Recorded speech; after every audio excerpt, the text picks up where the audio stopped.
శ్రోతలకు నమస్కారం. ఈ మా ఆనంద జీవితం అను కార్యక్రమంనకు స్వాగతం. ఈరోజు మనకు వాక్యం అందించువారు సహోదరుడు జోసెఫ్ నందిగాల. ఆనంద జీవితము ఫిబా శ్రోతలకు ప్రభువైన యేసుక్రీస్తు నామమున హృదయపూర్వక శుభములు తెలియజేస్తూ ఉన్నాము. మీరందరూ కూడా ప్రభు యొక్క మహాకృపను బట్టి క్షేమముగాను సంతోషముగాను ఉన్నారు అని మిమ్మల్ని బట్టి దేవుని స్తుతిస్తూ ఉన్నాము. మీ కొరకు ప్రార్థన చేస్తూ ఉన్నాము. మనము యేసుక్రీస్తు ప్రభువును గురించినటువంటి ఆయన ఎవరు, ఆయన ఏమి చేశాడు, ఆయన ఏమై ఉన్నాడు అని మనం ధ్యానం చేస్తూ ఉన్నాము. ఆయన దైవత్వం, ఆయన మానవత్వం, ఆయన మహిమోన్నతం మనము యోహాను సువార్త నుండి కొన్ని విషయాలు ధ్యానం చేస్తూ ఉన్నాం. ఆయన సృష్టికర్త అని, ఆయన దేవుడు అని, ఆయన జీవము అని, ఆయన వెలుగు అని, ఆయన ఏ విధంగా రకరకాల సాక్ష్యాలు కలిగి ఉన్నాడు అనేటువంటి విషయం, ఆయన కృప, ఆయన మహిమ, ఆయన కృపాసత్య సంపూర్ణుడుగా దేవుని మహిమను కనపరిచిన వాడుగా, ఆయన దేవుడిగా ఈ విధంగా ఉన్నాడు అని మనము గత వారాల్లో ధ్యానం చేశాము. అదే సమయంలో బాప్తిస్మిచ్చి యోహాను ఆయన గురించి మాట్లాడుతూ ఆయన మీ మధ్య ఉన్నాడు అని, ఆయన దేవుని గొర్రెపిల్ల అని, ఆయన దేవుని కుమారుడు అని, ఆయనను వెంబడించండి అని బాప్తిస్మిచ్చి యోహాను చెప్పిన విషయాలు మొదటి అధ్యాయము 19 నుంచి 34 వరకు మనం చూసాము. ఈరోజు యోహాను సువార్త మొదటి అధ్యాయము 35వ వచనం నుండి 51వ వచనం వరకు ఉన్న వాక్య భాగాన్ని మనం ధ్యానం చేస్తాము. అక్కడక్కడ నేను కూర్చిన వచనాలు చదువుతాను, దయతో గమనించండి. 38వ వచనము, యేసు వెనుకకు తిరిగి వారు తన్ను వెంబడించుట చూచి మీరేమి వెతుకుచున్నారని వారిని అడుగగా, వారు రబ్బీ నీవు ఎక్కడ కాపురమున్నావని ఆయనను అడిగిరి. రబ్బీ అను మాటకు బోధకుడని అర్థము. వచ్చి చూడుడని ఆయన వారితో చెప్పగా, వారు వెళ్ళి ఆయనను కాపురమున్న స్థలము చూచి ఆ దినము ఆయన యొద్ద బస చేసిరి. అప్పుడు పగలు రమారమి 4 గంటలాయెను. అలానే 41వ వచనము, సహోదరుడైన ఆంద్రెయ ఇదిగో మొదట తన సహోదరుడైన సీమోను చూచి మేము మెస్సయ్యను కనుగొంటిమి అనే మాట. 45వ వచనము, ఫిలిప్పు నతనయేలును కనుగొని ధర్మశాస్త్రములో మోషేయు ప్రవక్తలను ఎవరిని గూర్చి వ్రాసిరో ఆయనను కనుగొంటిమి.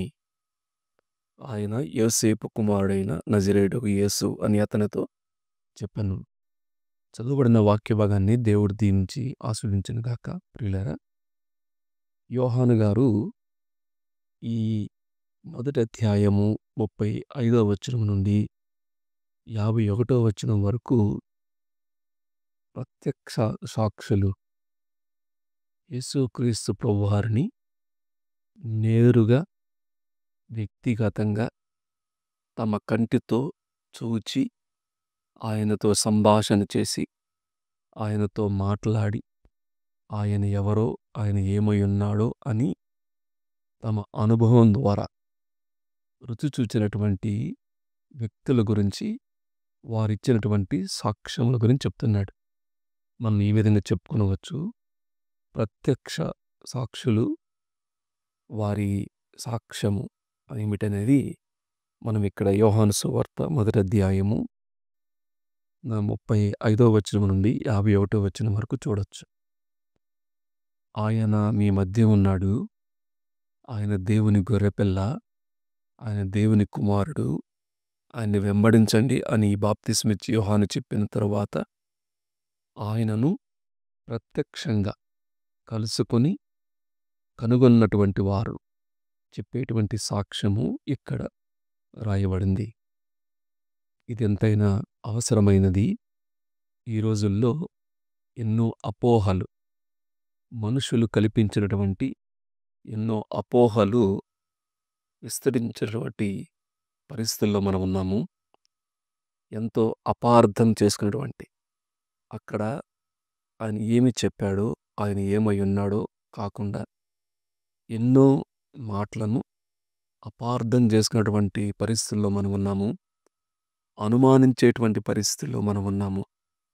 అలానే అనిశ్చితి, ఇది అవునా కాదా, ఇది నిశ్చయమైనదా కాదా అనేటువంటి ఒక రకమైనటువంటి అపోహ, అపార్థము, అనుమానము, అనిశ్చితమైనటువంటి ఈ పరిస్థితులలో ప్రత్యక్ష సాక్షులు ఎవరైతే నిజముగా ఆ పరిస్థితుల్లో ఉండి ఆయనను కన్నులారా చూచి, ఆయనను తాకి, ఆయనతో సహవాసం చేసి, సంభాషణ చేసి, వారు చెప్పేటువంటి సాక్ష్యము అది ఎంతైనా అవసరమైనది, అది నమ్మదగినది, అది ఎంతైనా మేలు, అందువలన నిజమైనటువంటి సంతోషం ఉంటుంది అనే విషయాన్ని మనం జ్ఞాపం చేసుకోవాలి. ఇక్కడ ఈ గ్రంథకర్త శిష్యుడైనటువంటి యోహాను గారు అటువంటి ప్రత్యక్ష సాక్షుల యొక్క సాక్ష్యాన్ని వారు యేసుక్రీస్తు ప్రభువారి గురించి ఏమి చెప్పారు అనే విషయాన్ని 35వ వచనం నుండి 51వ వచనం వరకు మొదటి అధ్యాయంలో తెలియచేస్తూ ఉన్నాడు. అక్కడ మనకు 2 రోజుల అనుభవాలుంటాయి. 35 నుండి 44, 42 వరకు ఒక ప్రత్యక్ష సాక్షుల అనుభవాలుంటాయి. 43 నుండి 51 వరకు మరొక రోజు, మరునాడు, మరొక సందర్భంలో వారి యొక్క ప్రత్యక్ష సాక్షులు మనకు కనపడతారు. ఆ ప్రాంతములన్నీ కూడా మనకు యేసుక్రీస్తు ప్రభువారు నజరేయుడు, ఆయన బెత్లెహేములో పుట్టాడు, నజరేతులో ఆయన పెరిగాడు. ఆ నజరేతు చుట్టుపక్కల ఉన్నటువంటి బేత్సయిదా, కానా, కపెర్నహూము, కాబట్టి అటువంటి చుట్టుపక్కల ప్రాంతాల్లో పెరిగినటువంటి కొంతమంది తన యవనస్తులు, తన తోటి వారు కనపడతారు. మొట్టమొదట మొదటి భాగంలో మనకు యోహాను, ఆంద్రియ. యోహాను తన పేరు వ్రాయలేదు, కానీ ఇక్కడ మొదటి భాగంలో యేసుక్రీస్తు ప్రభువారిని ప్రత్యక్ష సాక్షులలో మొట్టమొదటి వారు ఎవరంటే ఈ గ్రంథకర్త సువార్త రాసినటువంటి శిష్యుడైనటువంటి యోహాను, అలానే ఆంద్రేయ అనేమాట. కాబట్టి వారు ఆయన దగ్గరికి వెళ్ళారు, ఆయనతో బస చేశారు. బస చేసిన తర్వాత ఆంద్రేయ ఇచ్చేటువంటి సాక్ష్యం ఏమిటంటే చూడండి, 41వ వచనం, మేము మెస్సయ్యను కనుగొంటిమి అన్నాడు. యేసుక్రీస్తు ప్రభువారి ప్రత్యక్ష సాక్షి యొక్క సాక్ష్యం ఏమిటంటే ఆయన మెస్సయ్య. దానికి ముందుగా వారు రబ్బీ, బోధకుడా అన్నారు. బోధకుడా అన్నారు. ఆయన దగ్గర బస చేశారు. ఆయనను బహుశా ఎన్నో ప్రశ్నలు అడిగి ఉంటారు, ఎన్నో సంభాషణ చేసి ఉంటారు.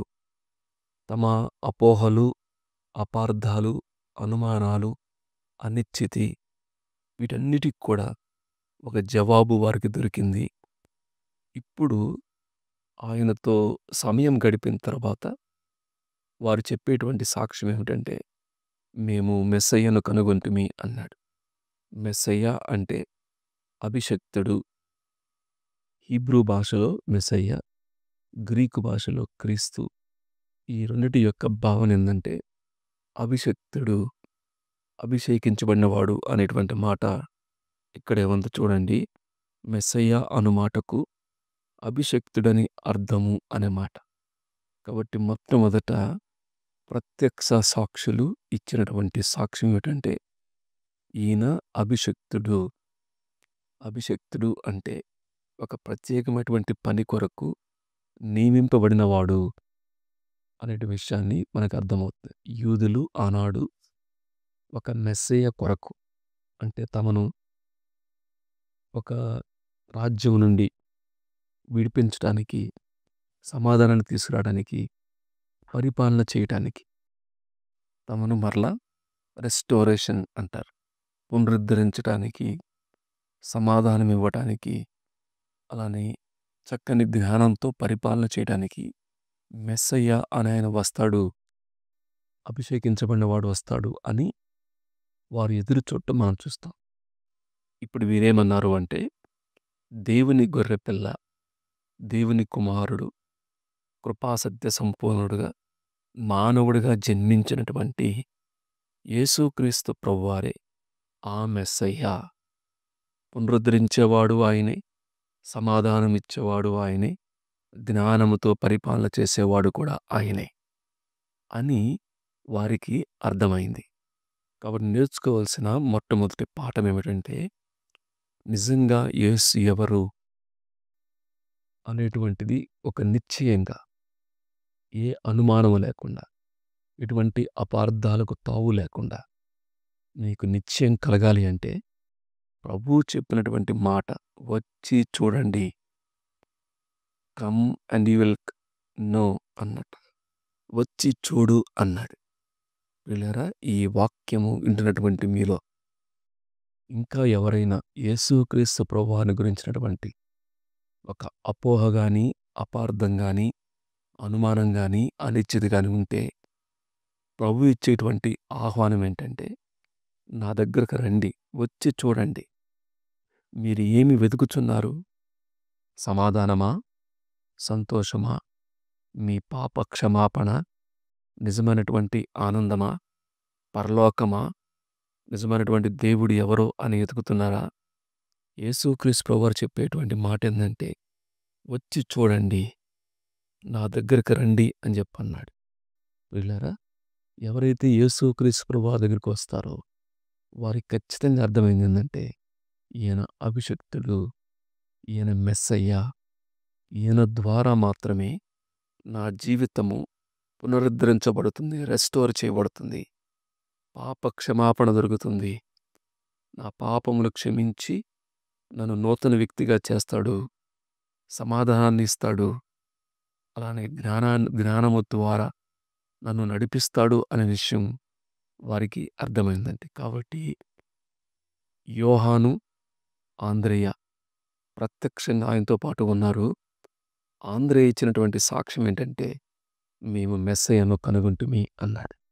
కాబట్టి మొట్టమొదటి ప్రత్యక్ష సాక్షుల ద్వారా మనం నేర్చుకునేటువంటి పాఠం ఏమిటంటే, ఎవరైతే యేసుక్రీస్తు ప్రభు దగ్గరకు వచ్చి సత్యాన్వేషణ, నిజాన్ని తెలుసుకోవాలి, సత్యాన్ని తెలుసుకోవాలి అని ఎవరైతే, లేదా తమ పాపముల కొరకు ప్రాయశ్చిత్తం కలగాలి, ఈ పాపము నుండి విముక్తి కలగాలి అని ఎవరైతే వెతుకుతారో వారికి ప్రభు ఇచ్చేటువంటి ఆహ్వానం, నా దగ్గరికి రండి, ప్రయాసపడి భారం మోసుకొనుచున్న సమస్తమైన వారులారా, నా యొద్దకు రండి, నేను మీకు విశ్రాంతినిస్తాను అన్నాడు.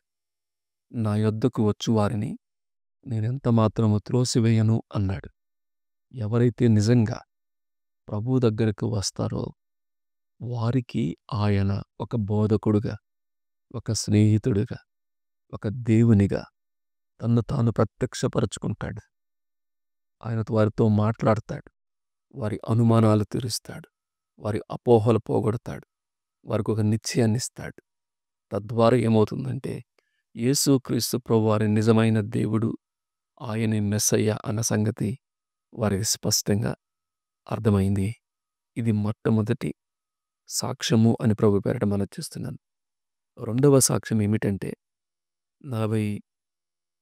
43వ వచనం నుండి 51వ వచనం వరకు, అక్కడ మరునాడు అంటే మరొక స్థలంలో, మొట్టమొదటిది బేతనీయ, యోర్దానుకు అవతల ఉన్నటువంటి బేతనీయ స్థలంలో జరిగింది.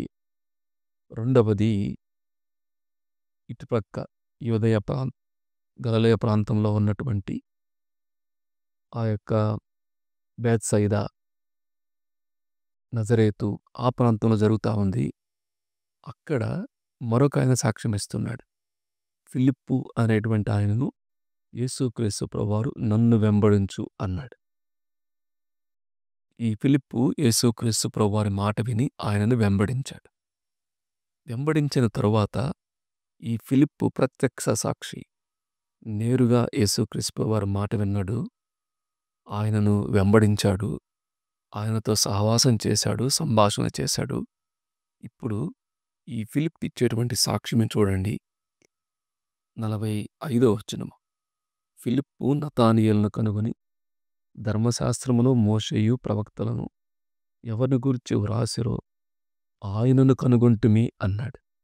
అంటే లేఖనాలలో ఆదికాండము నుండి మలాకి వరకు మన పితరులు మోషే ద్వారా ధర్మశాస్త్రములో ఎవరిని గురించి వ్రాశారో ఆయనను నేను కనుగొన్నాను అని ఫిలిప్పు ప్రత్యక్ష సాక్షి ఇచ్చేటువంటి సాక్ష్యం ఏంటంటే, దేవుని వాక్యములో ధర్మశాస్త్రములో ఎవరి గురించి వ్రాయబడిందో ఆయనే ఈ యేసుక్రీస్తు.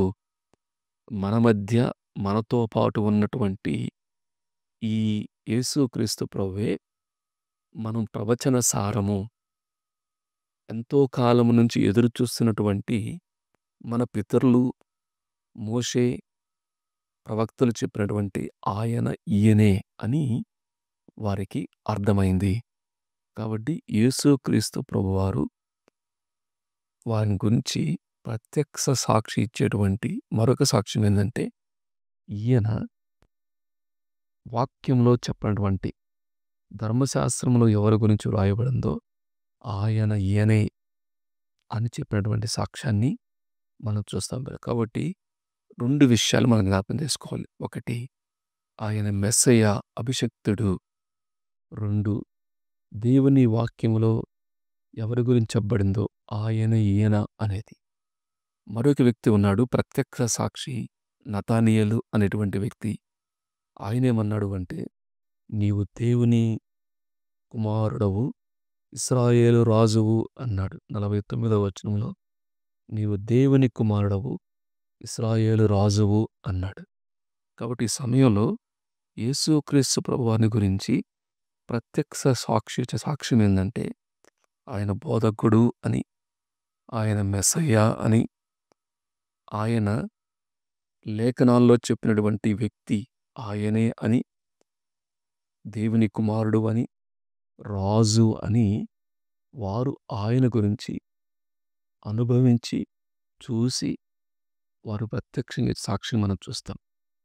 కాబట్టి ప్రియులారా, ఈ సమయంలో వారి అనుభవాల్లో దేన్ని బట్టి ఈయనే మెస్సయ్య, దేన్ని బట్టి ఈయనే దేవుని కుమారుడు, ఈయనే రాజు అని వారికి అర్థమైందంటే, 1 మనకు అర్థమయ్యేది వారితో ఆయనతో ఉండటం వలన.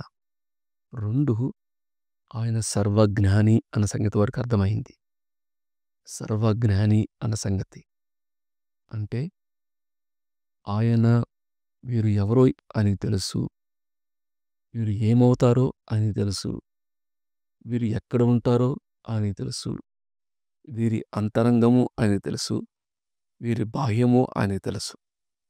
అందువల్ల ఇక్కడ అన్నారు కదా, పేతురు గురించి మాట్లాడుతూ ఏమన్నాడు అంటే, నీవు పేతురు అనబడతావు అన్నాడు. చూడండి, మెస్సయ్య అన్న మాటకు సీమోను పేతురు యొక్క సహోదరు ఆంద్రయ్య ఇతడు మొదట తన సహోదరుని కనుగొన్నాడు. కాబట్టి యేసు అతని వైపు చూచి, నీవు యోహాను కుమారుడైన సీమోనువు ఆయన చెప్పకముందే యేసుక్రీస్తు వారి పేరు చెప్తున్నాడు. యోహాను కుమారుడైన సీమోనువు, నీవు కేఫా అనబడదు అని చెప్పాను. కేఫా అను మాటకు రాయి అని అర్థం. అంటే పేతురు ఎవరో తెలుసు, పేతురు ఏమవుతాడో కూడా తెలుసు. మరలా చెప్తున్నాను, పేతురు ఎవరో తెలుసు, పేతురు ఏమవుతాడో కూడా తెలుసు. అందువల్లనే ఆ భవిష్యత్తు జ్ఞానం ఎరిగిన దేవుడు, నీవు కేఫావు, నీవు రాయివి అనేటువంటి తన భవిష్యత్తు గురించి కూడా ఆయన దృష్టిలో పెట్టుకొని ఆ మాట చెప్తూ ఉన్నాడు. కాబట్టి దేవుడు యేసుక్రీస్తు ప్రభువారు సర్వజ్ఞాని. ఆయన మన పేరులు మనవెవరో తెలుసు. మన భవిష్యత్తు కూడా ఆయనకి తెలుసు అనే విషయాన్ని జ్ఞాపకం చేసుకోవాలి. అంత మాత్రమే కాదు, నతానీయేలు గురించి మాట్లాడుతూ ఏమన్నాడు అంటే, నీవు ఫిలిప్పు నిన్ను పిలవక ముందే, నీవు అంజూరపు చెట్టు కింద ఉన్నప్పుడే నేను చూశాను అన్నాడు. అంటే నతానీయేలు యొక్క ఆయన స్థలం, ఆయన హృదయం యేసుక్రీస్తు ప్రభువారికి తెలుసు. ఆయన ఎక్కడ ఉన్నది తెలుసు. ఆయన అంతరంగం కూడా తెలుసు.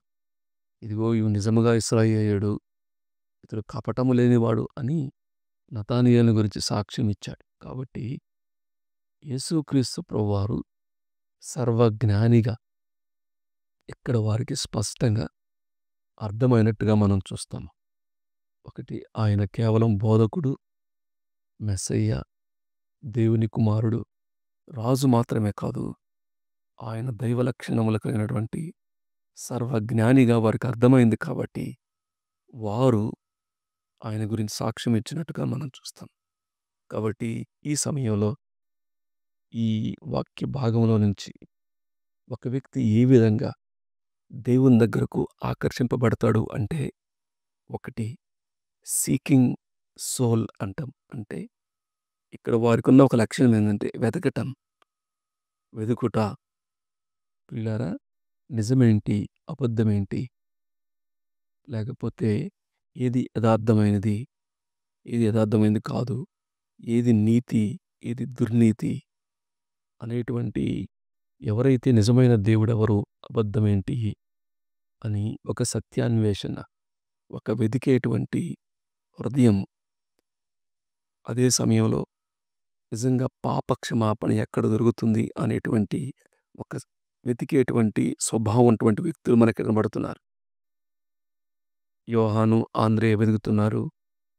అలానే ఫిలిప్పు కూడా కనుగొన్నాడు అనేటువంటి మాట ఇక్కడ ఉంది. కాబట్టి ఎవరైతే నిజంగా జెన్యూన్గా వెతుకుతారో, వెతికేటువంటి వారు, రెండు, వెతికేటువంటి రక్షకుడు వచ్చి చూడండి అని తన కొరకు ఆహ్వానించేటువంటి ప్రాణం పెట్టేటువంటి రక్షకుడు మనకు కనపడతాడు.